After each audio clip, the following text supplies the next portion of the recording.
right. Good morning. Welcome everybody to House Economic Matters.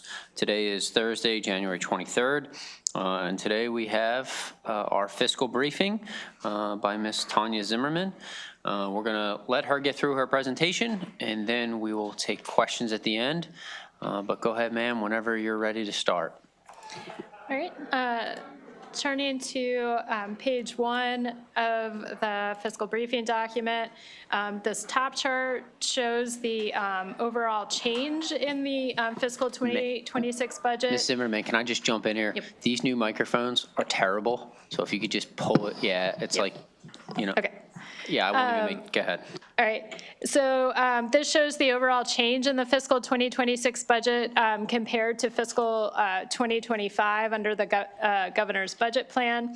Overall funding increases by about $791 million or 1.2%. However, general funds decrease by approximately $274 million.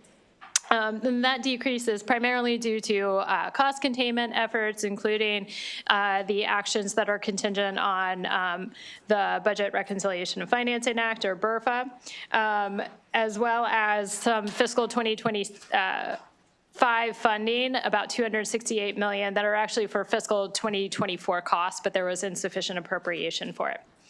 The governor's spending plan leaves a general fund balance of about $106 million, and the rainy day fund would have a balance of $2.1 billion, which is about 8% of general fund revenue. If you turn to the next page, this outlines some of the governor's legislative proposals. Before the legislative proposals, the budget would have ended with a closing balance of about $2.9 billion. However, it would end with about the $106 million I mentioned before with these actions. There's about $1.3 billion of revenue actions. The largest of these relate to personal income tax reform, which I'll discuss a little bit more later. It also eliminates the revenue volatility adjustment for several years, which provides additional revenue because it's not being set aside. And then there's a variety of other kind of taxes related to table games, and as well as interest, some interest that's being would go to the general fund, similar to some special fund interest that went to the general fund from the BRFA in 2024. There's about $634 million of transfers to the general fund. And the spending reductions across fiscal 2025 and 2026 total about $1 billion. The largest of these, about $419.5 million, is related to relieving the requirement to appropriate funds to the rainy day fund. And there's an additional about $50 million related to relieving the requirements to allocate fiscal 2024 surplus to retirement liabilities. If you turn to page 3, this presents information on the structural outlook. So in December, DLS was forecasting a structural shortfall of about $2.47 billion in fiscal 2026, growing to about $6.1 billion in fiscal 2030.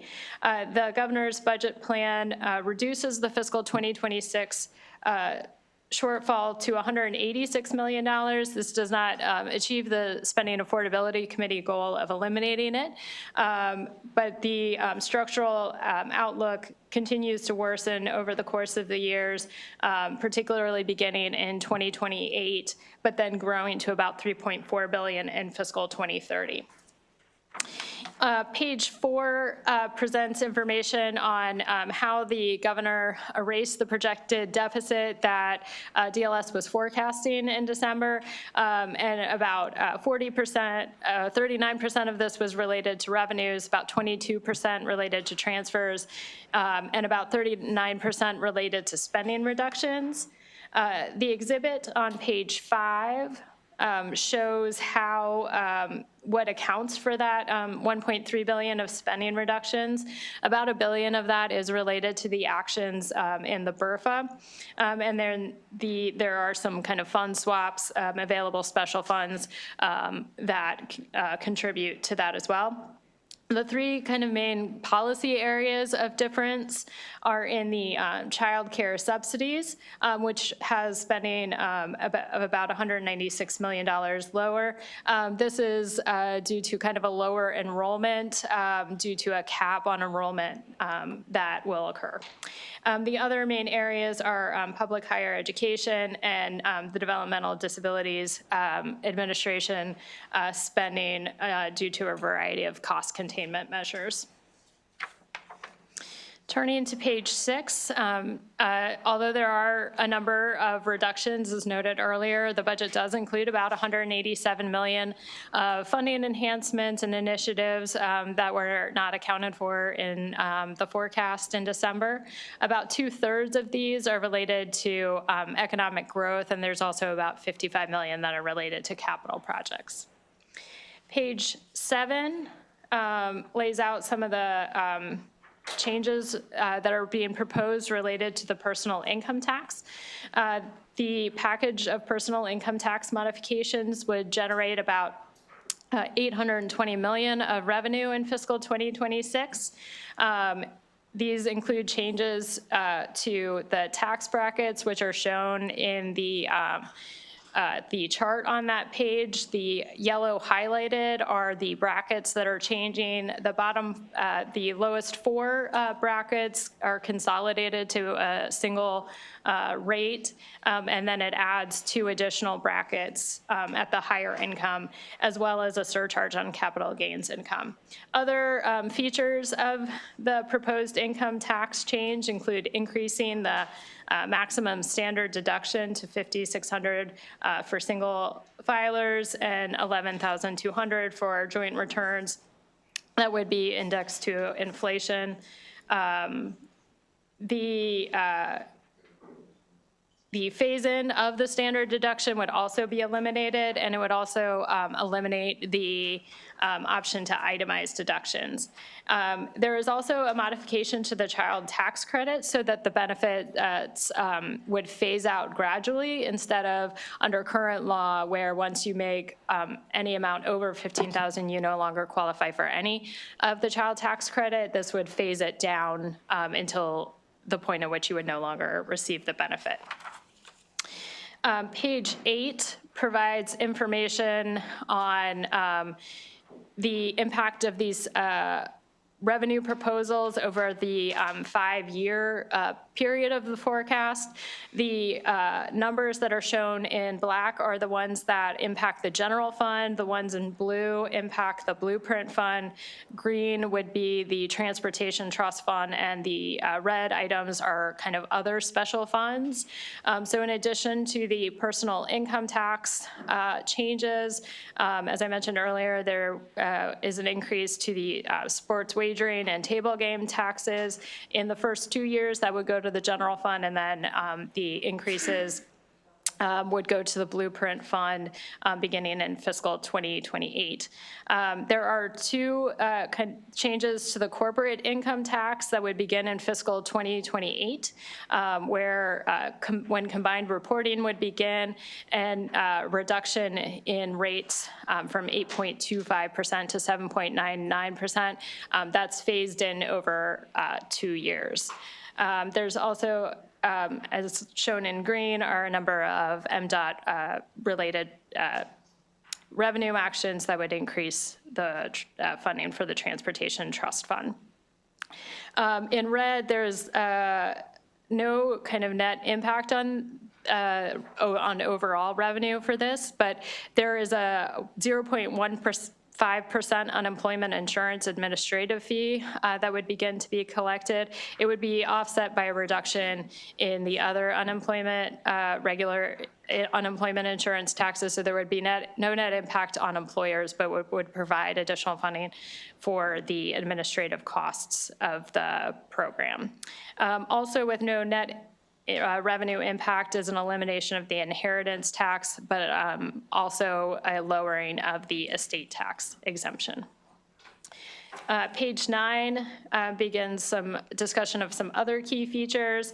K-12 education funding increases by about $551 million.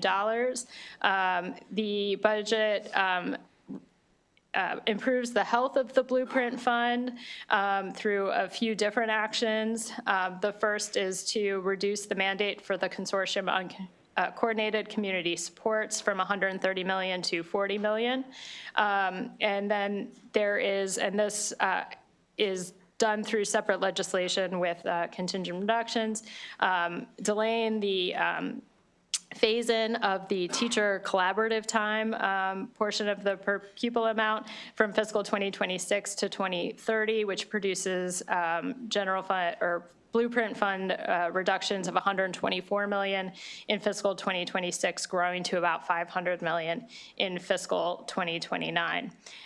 It would also pause the concentration of poverty program for 2 years, beginning in fiscal 2027. So there's no impact in the current fiscal year, but it would start in fiscal 2027. There are some additional programs funded or increases in funding to programs from the Blueprint Fund that are included as well. The combination of these actions delay the need for general fund support until fiscal 2028, and it reduces the amount of general fund support required. In fiscal 2028, it would be $1.1 billion, and growing to $2.6 billion in fiscal 2030.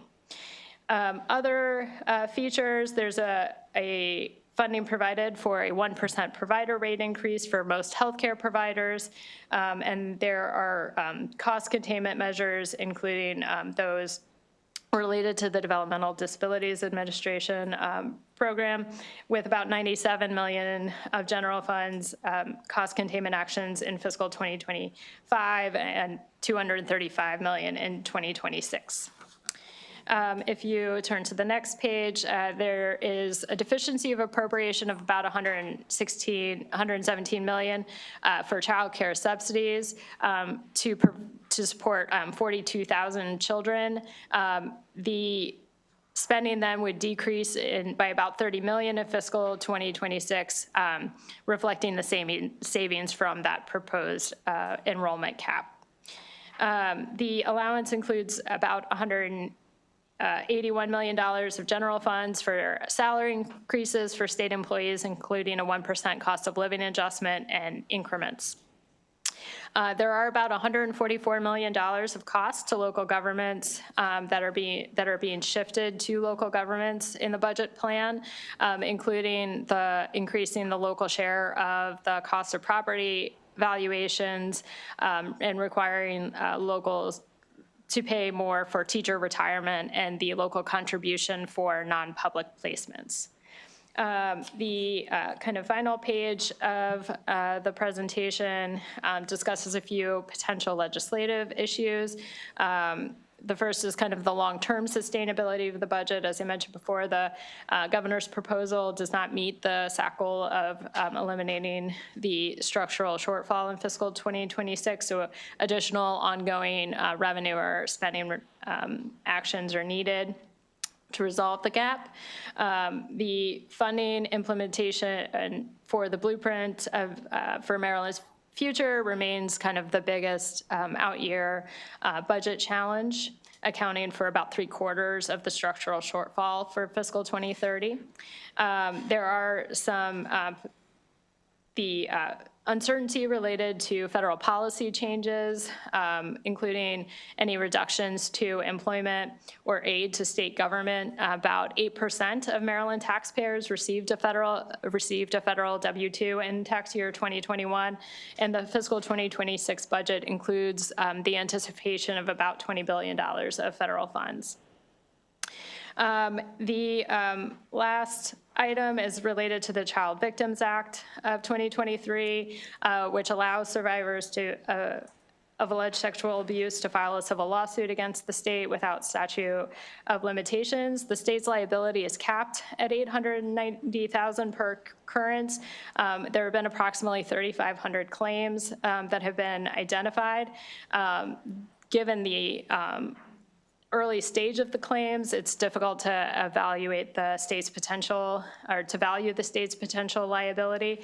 The state is engaged with plaintiffs' counsel on an alternative dispute resolution process, but because of the timing and the amount of the settlement payments are uncertain, the budget does not include funding in either the current year or out years to support settlement payments, but the negotiations are advancing, and so the governor and the General Assembly may need to identify funding for those payments for fiscal 2025 and 2026 before the end of session.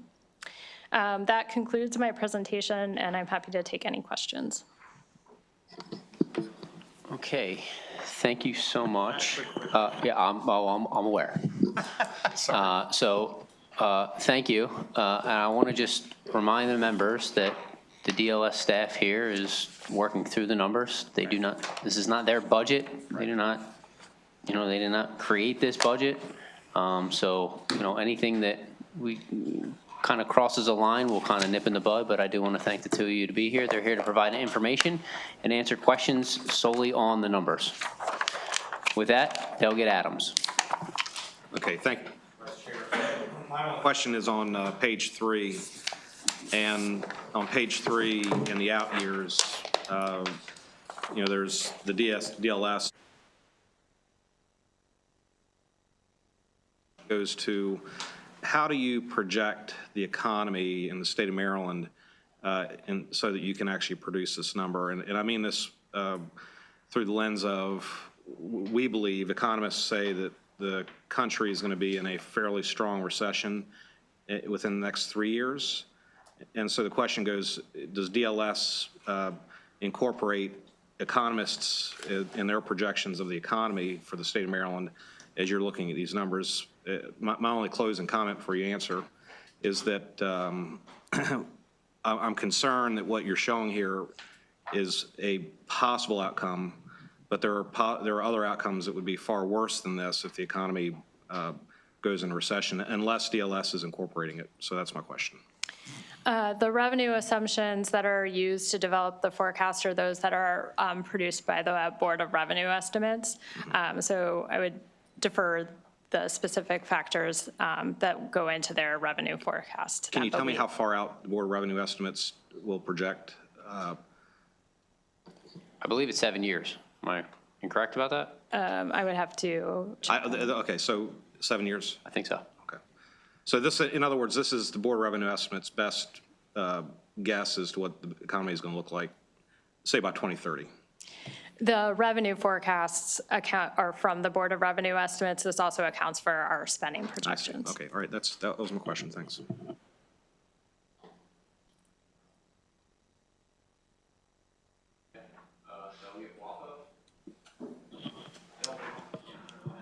He turned us off. Thank you, Mr. Chair. Just a quick question. In December, there was a CR passed that fully funded the FSK bridge. I'm curious if the state is actually in receipt of that money, because I assume if that money was to not come to Maryland, that this would change the budget drastically, because then we'd be on the hook for paying that about $2 billion. So just curious as to where we are with all of that. I would have to check on the exact status of that.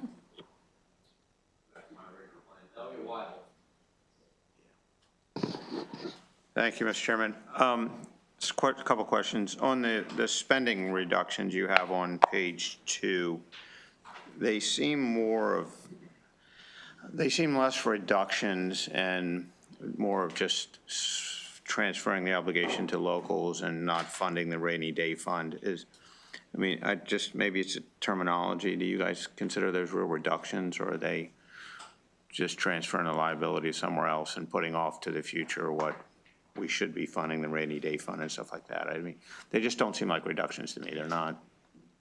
So the reductions that are contingent on the governor's proposal include a mix of things that are, some that are expanding allowable uses of special funds or using general obligation bonds instead of general funds for capital activities.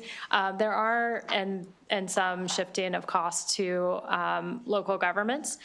There are programs that where the mandates would be reduced or eliminated also under that. This is this particular page just has the summary, additional kind of listing of the full list of the reductions are contained on page 23 through 29, which kind of provides more detail on all of the actions proposed. So there are a mix of areas where there would be mandates reduced or eliminated, in addition to things that are using available fund balance in special funds or not appropriating additional funds to the rainy day fund. Yeah, so the rainy day fund, what's the policy on funding that? What level is it at right now? The budget plan would provide 8% of general fund revenue. And is that lower? It is lower than it has been in some years.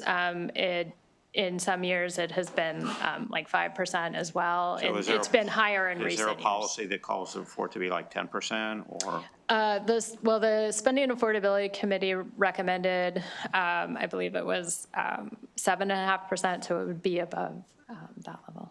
Has that always been the recommendation?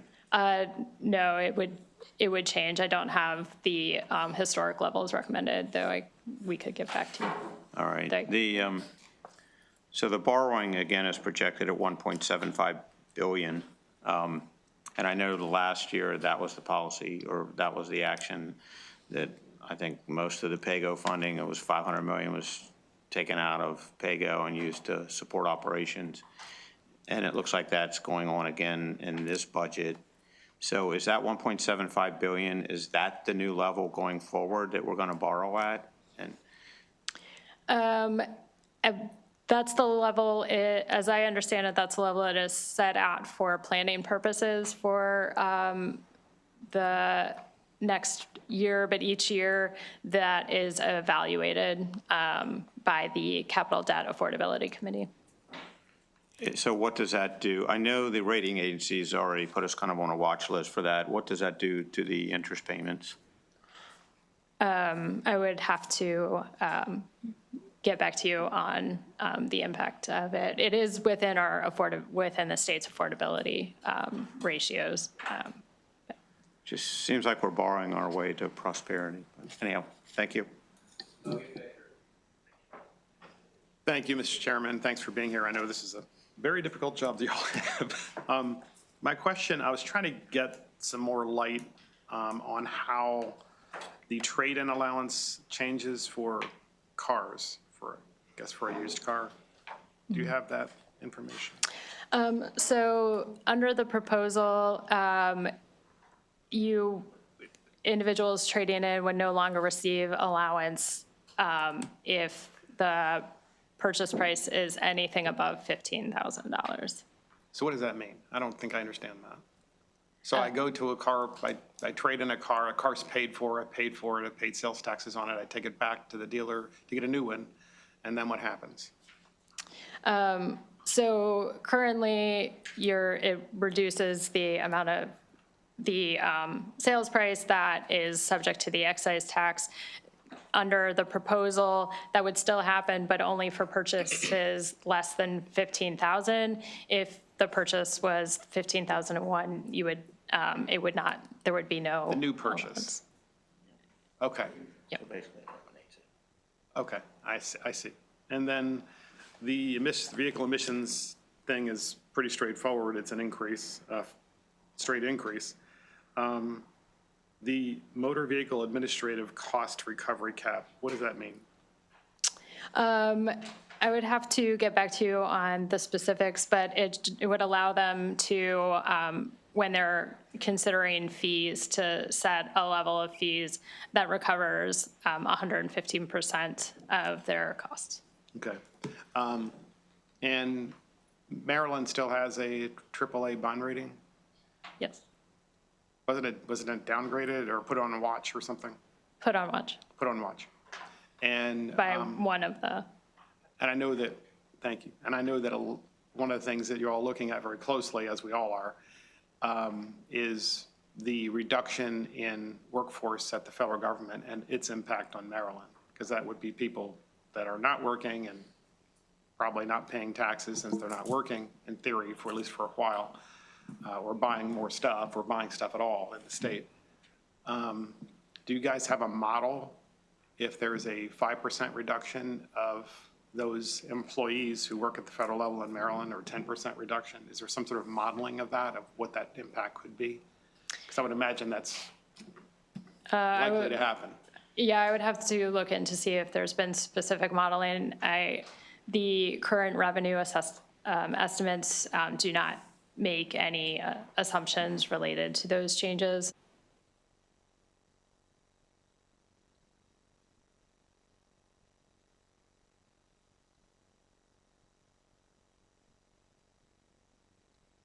People employed by the federal government, if the total employment in Maryland by the federal government is 100,000 people, 5% are here. I mean, I would think there's some sort of modeling that could be done. I'm only asking that because, I mean, it's kind of obvious at this point how serious the federal budget is, and I'm not really sure it matters who's in charge at this point. It has to be cut. So I was just curious its impact in Maryland when just 5% of the people that work for the federal government are no longer, and I know that that's on your mind because it's going to impact a lot, so. Yeah, I think the modeling would likely happen through the Board of Revenue Estimates if there Okay. has been. I'm not sure if they've done any. I gotcha. can find know out if they You have a have. lot to do now, so thank you, I appreciate it. I promise I have no idea what is going on with the microphones, nor am I touching anything. They're just shutting off. So, Delegate Queen, or excuse me, Queen. Thank you, Mr. Chairman. My questions are more some background information, so you may have to get back to me on them, a couple of them. Page 1, when we talk about the federal fund decrease, and you mentioned that it's a decline in lower federal Medicaid claims. And so when I think of lower Medicaid claims, I'm either thinking less people in poverty, or you've changed the qualifications of who's eligible. So what drove that? So there were, in several areas, including the area of Medicaid, the fiscal 2024 appropriation was insufficient to cover all the claims. So deficiency appropriations for fiscal 2025 provide additional funding to pay for those fiscal 2024 costs. So those are effectively one-time costs. So that's influencing kind of the year-to-year change because it's a significant amount. So that's not the kind of net change between if you were excluding those, like what they're actually anticipating spending in fiscal 2025 compared to 2026. That's kind of these one-time prior year claims. There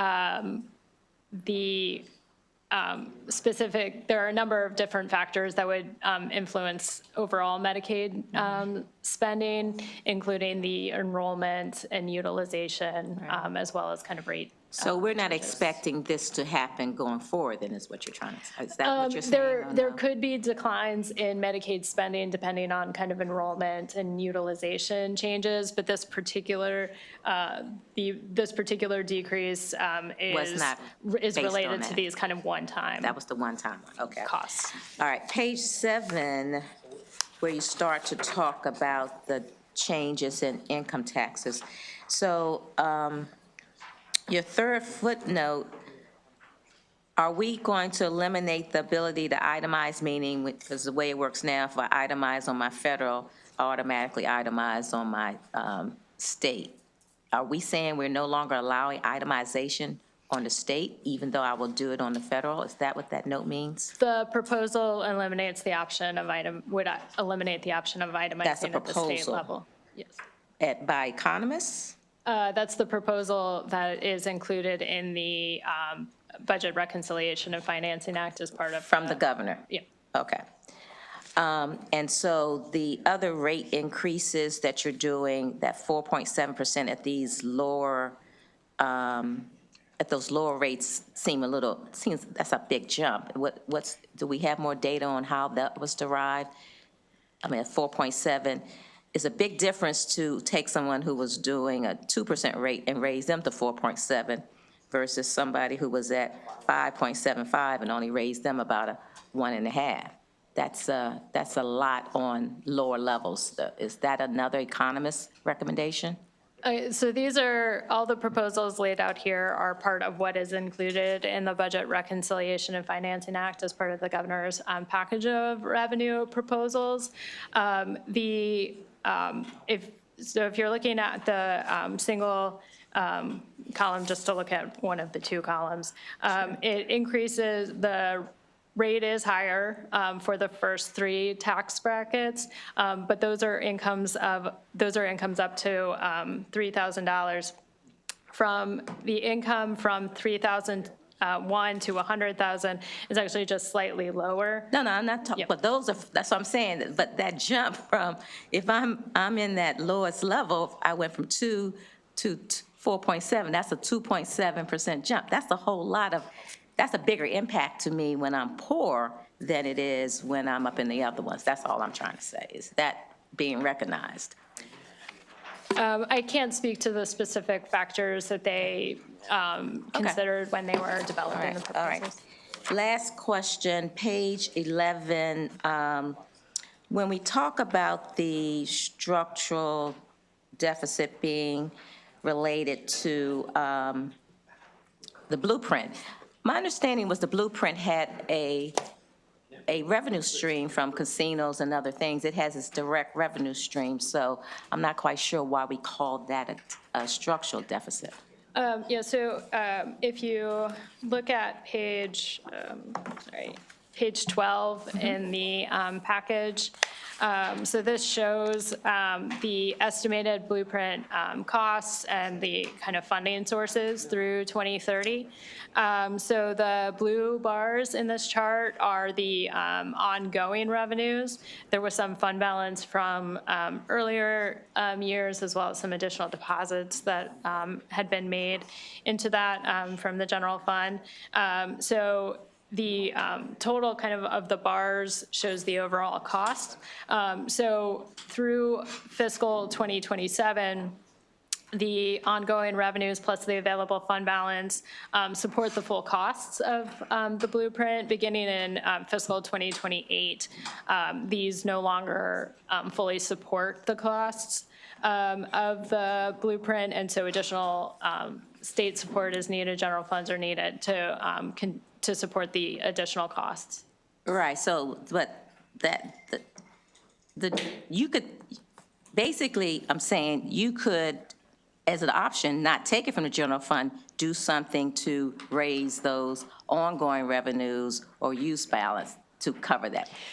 So that's a decision to take it from the general fund.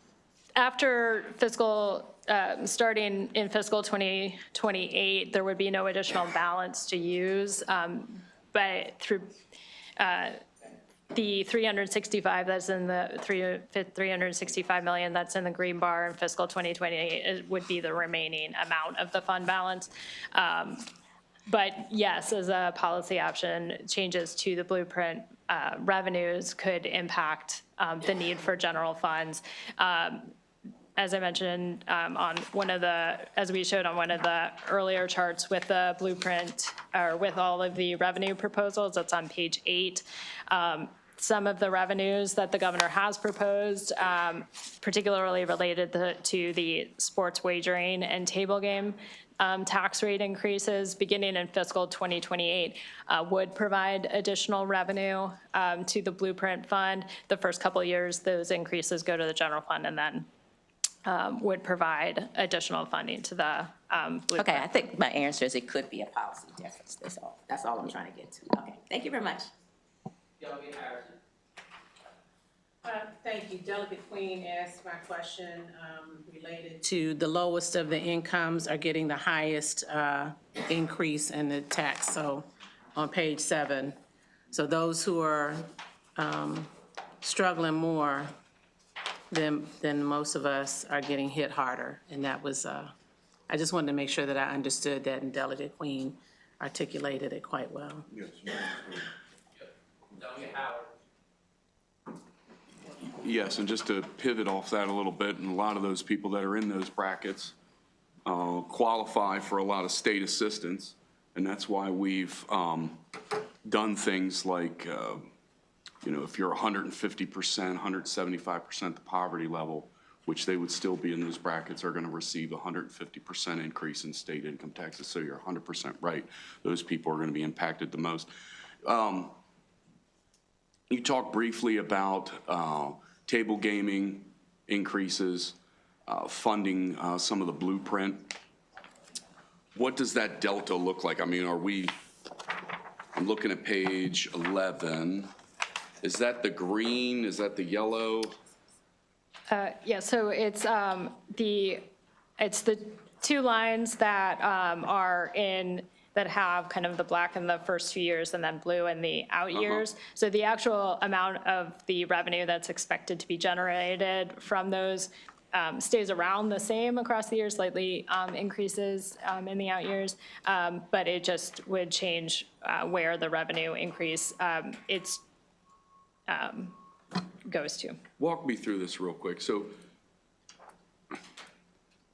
what's the delta? I mean, even if we tax table games, what's still the delta as far as general fund usage for funding Kerwin? So on page 12, so that shows in the... Yeah, page 12. I'm sorry, that's what I was looking at. Yeah, sorry. In page 12, under the governor's proposal, it delays until fiscal 2028, kind of the first year that general funds would be needed.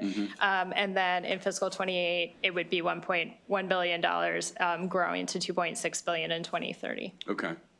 So even if we tried to tax our way out of it, those 2.6, the 1.1 to 2.6 billion dollars takes into account any of the table game proposals and. Yeah, this takes into account the governor's plan, both on changes to spending and the revenue.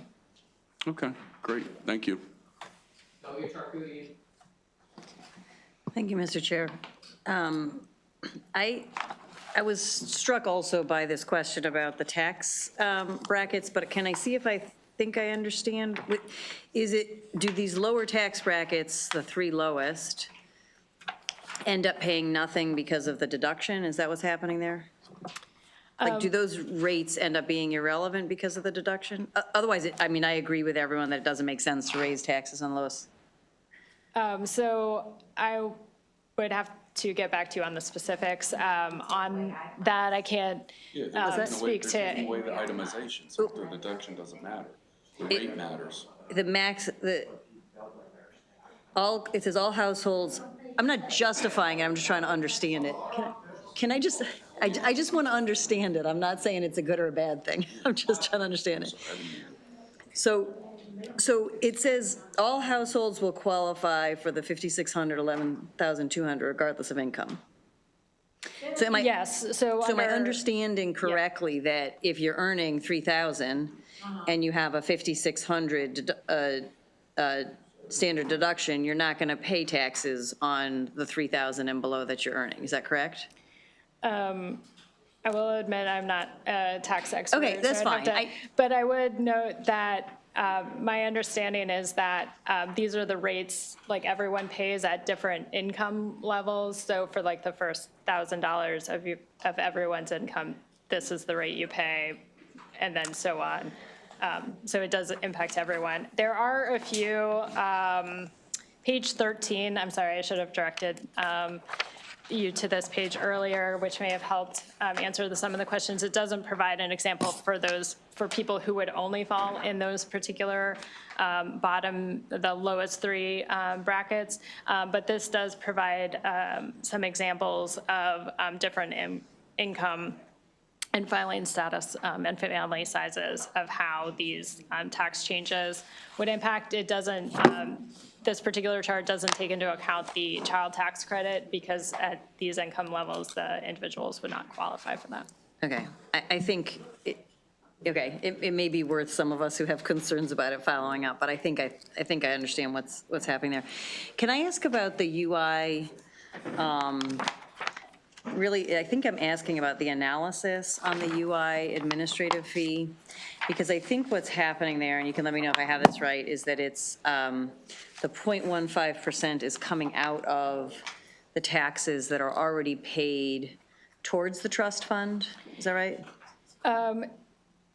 So it creates a new fee, but then the amount of the other taxes are being reduced by the same amount. So the employers pay the same amount, it's just, it would be two separate things. It would be, one is the 0.15% would be for this administrative fee and it goes into an administrative account. And then the amount that they would be paying now is reduced by the 0.15%. I think the concern that I have, I guess my question is about the analysis, and this may not be your area, so if you can't answer this, that's fine. But the analysis that it doesn't have an impact on employers, I think, isn't right, because the trust fund has to stay solvent. And so if the trust fund goes down because we're taking the 0.15 to put it here, then the tax rates have to go up for all the employers for the trust fund to stay solvent. So even if theoretically it's offset, because that trust fund has to stay solvent, then tax rates, we would end up in a different table over there, and so it would impact what employers are paying. I would have to look into kind of what, how it specifically would impact that. I guess my question, the concern that I have is that's going to be in the BRFA, right? It's not in, like, we're not going to have it as a bill to consider the impact on the trust fund. It's going to be somewhere in a BRFA where we're never going to see it or analyze it. Am I right about that? Yes, this provision is contained within the BRFA. Okay, and then in here it says it's not going to affect employers. Whoever's doing the analysis for that, that's you or others, I think it's important to look at the cross impact on the trust fund. So we do produce a fiscal note on the BRFA, and the fiscal note for the BRFA contains kind of individual evaluations for the individual proposals. So there would be a page kind of specific to this. I can't speak to what the final version of that would look like. Okay, and the last thing I don't even know, I'm not sure this is a question, but there's I guess, I'm trying to see if there's it says the stuff that has legislation is necessary for it. The CEF alternative compliance payments, that's ratepayer money that's been collected to build clean energy in the state. And it looks like that's being transferred out of a fund where it would go towards clean energy in the state and towards a fund to balance the general fund. Am I tracking that right? Yeah, so it would transfer 150 million of the balance. So at the end of fiscal 2024, the balance in that particular account was over $400 million. This would transfer 150 million of it to go to the general fund. The budget also includes funding in the dedicated purpose account from this source, $180 million to be used. So if you take into account those, plus any other funding from that source included in the budget, with these actions, the balance would still be about $142 million at the end of fiscal 2026. So the 150 is in addition to the 180, is that right? Yeah, so the 180 is for kind of the climate stuff. purposes that, the kind of renewable energy kind of. It's going to the climate fund, right? Yeah. But the 150, right 50 is now, going to the right general. now, the ACP, the law statute says that the ACPs have to go to clean energy for low-income individuals specifically. But now so the law does need to be changed for that. That's kind of done in the BRFA? Is that what's happening with Yeah, that so the- 150 transfer? The BRFA authorizes the transfer of the 150 Okay. million. And I just have the concern as we're worried about ratepayers, about I mean, I know it's not your decision, but we're worried about rates and we're using ratepayer money to balance our general fund is kind of what's happening with that now. So, but anyways, thank you. I appreciate it. Thank you, Mr. Chair, for a second bite of the apple here. To go back to what Delegate Queen was saying, I just want to get some more clarity on this. So if we look at the page 7, the top 3 kind of brackets here have the significant changes, right? What population of folks are actually falling within those first 3 brackets? Do you happen to know? I don't have that information. Okay, I'm happy to follow up. Second, do you know off the top of your head the median income in the state of Maryland? Not I feel off like the that's a top of my head. I Googleable can get back question. to you. Okay. And then the third question was the rationale for eliminating the option to itemize deductions. Can you guys, that may be a policy question, so you may not be able to answer that, but do you have any insight into that as well?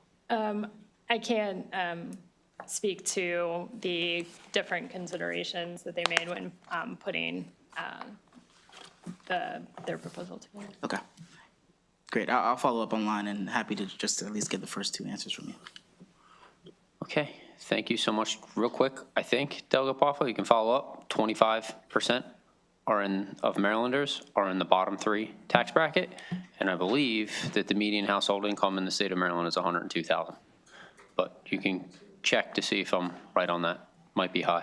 All right, thank you both so much. I'll see all the members back here at 1 p.m. for bill hearings.